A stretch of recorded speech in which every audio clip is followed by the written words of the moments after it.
वैश्विक अर्थव्यवस्था की नसों में फिर से हलचल है।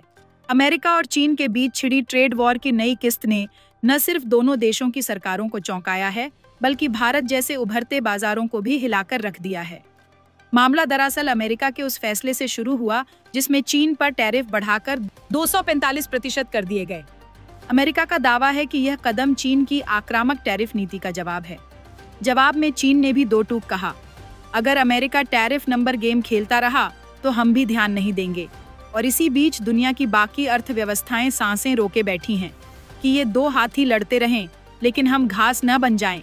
अमेरिकी राष्ट्रपति डोनाल्ड ट्रंप ने तो गुरुवार को एक कदम और आगे बढ़ते हुए टैरिफ को अमेरिका की आर्थिक क्रांति की चाबी बता डाली।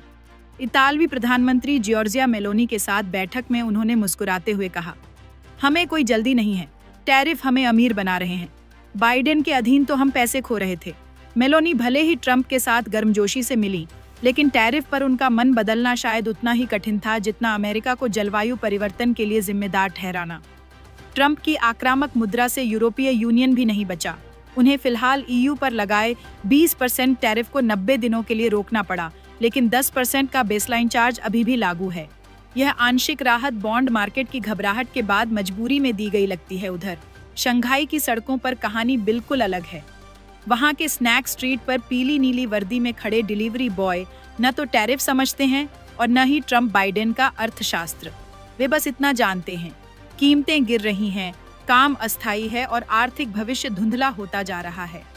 चीन की अर्थव्यवस्था डिफ्लेशन के चक्रव्यूह में फंसी हुई है। अंडे से लेकर ई-कॉमर्स मील्स तक सब कुछ सस्ता होता जा रहा है, लेकिन कम कीमतों का यह खेल कंपनियों के मुनाफे और कर्मचारियों की तनख्वाह दोनों को खा रहा है।